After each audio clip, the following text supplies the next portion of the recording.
Assalamualaikum warahmatullahi wabarakatuh. Salam dan bahagia. Kami dari kelompok 10 akan mempresentasikan hasil diskusi kelompok kami mengenai siklus akuntansi dalam koperasi.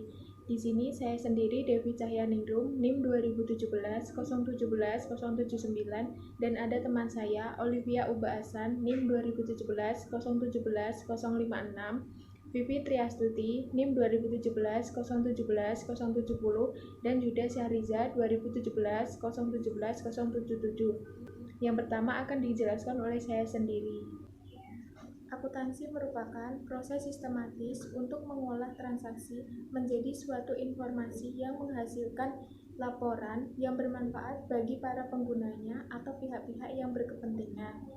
Kemudian, siklus akuntansi merupakan proses penyusunan suatu laporan keuangan yang dapat dipertanggungjawabkan dan diterima secara umum prinsip-prinsip dan kaidah akuntansi, metode-metode, prosedur-prosedur, serta teknik-teknik dari segala sesuatu yang dicakup dalam ruang lingkup akuntansi dalam suatu periode tertentu. Selanjutnya, siklus akuntansi dalam koperasi. Nah, secara umum dapat dikatakan bahwa akuntansi koperasi tidak berbeda jauh dengan akuntansi perusahaan lainnya. Jika koperasi itu bergerak di bidang jasa, maka pembukuannya menggunakan prinsip dan model perusahaan jasa. Jika koperasi bergerak di bidang perdagangan, maka pembukuannya akan menggunakan kebiasaan pada perusahaan dagang. Nah, tetapi dalam koperasi mempunyai perkiraan-perkiraan khusus yang tidak ada pada perusahaan lainnya, seperti simpanan pokok, simpanan wajib, simpanan sukarela, dan cadangan koperasi. Nah, berikut dapat dilihat pada PPT siklus akuntansi dalam koperasi. Siklus akuntansi dalam koperasi akan dijelaskan oleh teman saya. Perkenalkan, nama saya Olivia Buasan, NIM 2017 017 056. Di sini saya akan mempresentasikan tentang dokumen atau bukti transaksi. Bukti transaksi sendiri merupakan dokumen dasar untuk membuat jurnal dan merupakan bukti bahwa telah terjadi transaksi di koperasi tersebut. Bukti transaksi juga dibagi atas beberapa macam, yaitu yang pertama, bukti penerimaan kas. Bukti penerimaan kas adalah bukti transaksi yang membuktikan bahwa koperasi telah menerima sejumlah uang tunai atau alat pembayaran yang sama dengan uang tunai atau disebut cek. Bukti penerimaan kas digunakan sebagai tempat mencatat semua transaksi yang berhubungan dengan penerimaan uang tunai. Yang berikut, bukti pembelian. Bukti pembelian adalah bukti pembukuan yang membuktikan koperasi telah membeli barang secara kredit. Yang berikut tentang bukti pengeluaran kas. Bukti pengeluaran kas adalah bukti transaksi yang membuktikan bahwa koperasi telah membayar sejumlah uang tunai atau alat pembayaran lainnya yang disamakan dengan uang tunai. Bukti pengeluaran kas merupakan alat untuk mencatat semua transaksi yang berhubungan dengan pengeluaran uang kas atau tunai. Yang berikut tentang bukti umum. Bukti umum adalah bukti pembukuan yang digunakan mencatat transaksi yang tidak dapat dicatat dalam bukti penerimaan kas, bukti pengeluaran kas, bukti penjualan, dan bukti pembelian. Dan yang terakhir tentang bukti penjualan. Bukti penjualan adalah bukti pembukuan yang membuktikan koperasi melakukan transaksi penjualan barang secara kredit. Perkenalkan, nama saya Vivi Triastuti, NIM 2017 017 070. Di sini saya akan melanjutkan presentasi dari teman saya, yaitu tahap-tahap akuntansi koperasi. Dalam tahap-tahap akuntansi koperasi terdapat 5, yaitu yang pertama jurnal, yang kedua buku besar, yang ketiga buku besar pembantu, yang keempat kertas kerja atau neraca lajur, dan yang terakhir adalah laporan keuangan. Yang pertama adalah jurnal.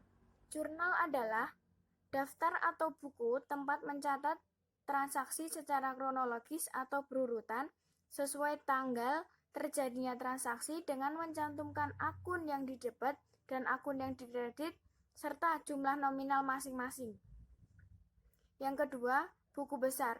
Setelah transaksi-transaksi selesai dicatat dalam jurnal, berikutnya harus dipindahkan atau diposting transaksi-transaksi tersebut ke buku besar. Buku besar sendiri adalah kumpulan akun-akun suatu perusahaan atau pencatatan atas tambahan atau kurangnya suatu akun dalam buku besar akan mempengaruhi satu atau lebih akun lainnya. Yang ketiga, buku besar pembantu. Buku besar pembantu adalah buku besar yang digunakan untuk merinci lebih lanjut informasi yang terdapat dalam salah satu akun di dalamnya. Akun yang memiliki buku besar pembantu disebut akun pengendali. Buku besar pembantu yang dimiliki oleh koperasi terdapat 6. Yang pertama adalah buku piutang kepada anggota, yang kedua buku utang kepada anggota, yang ketiga buku piutang, yang keempat buku utang, yang kelima buku simpanan anggota, yang terakhir buku aktiva tetap. Untuk memudahkan penyusunan laporan keuangan sebaiknya disusun kertas kerja. Kertas kerja atau neraca lajur adalah selembar kertas yang berkolom yang dapat digunakan dalam pekerjaan akuntansi secara manual untuk membantu menggabungkan pekerjaan pada akhir akuntansi, atau disebut dengan alat pembantu untuk memudahkan akuntan dalam menyusun laporan keuangan. Pada akhir siklus akuntansi, pengurus koperasi harus membuat laporan keuangan koperasi untuk berbagai pihak yang berkepentingan dengan koperasi. Dari hasil kertas kerja yang disusun sebelumnya, koperasi dapat dengan mudah menyusun laporan keuangan. Laporan keuangan merupakan laporan pertanggungjawaban pengurus koperasi atas hasil usaha koperasi selama suatu periode tertentu dan posisi keuangan koperasi pada akhir periode tersebut.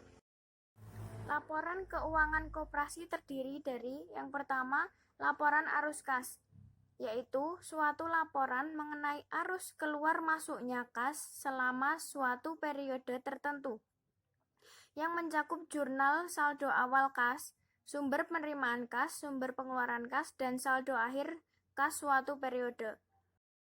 Sumber penerimaan dan pengeluaran kas koperasi dipilih menjadi 3 kelompok. Yang pertama, aktivitas operasi, yang kedua, aktivitas investasi, dan aktivitas pembiayaan. Perbedaan laporan keuangan koperasi. Yang pertama, dalam laporan keuangan, koperasi diinformasikan mengenai laporan promosi ekonomi anggota sebagai laporan pelengkap yang memperlihatkan manfaat ekonomi yang diperoleh anggota koperasi selama 1 tahun. Yang kedua, bahwa perhitungan hasil usaha pada koperasi dapat menunjukkan usaha yang berasal dari anggota dan bukan anggota. Dan yang terakhir, bahwa laporan keuangan koperasi bukan merupakan laporan keuangan konsolidasi dari koperasi-koperasi.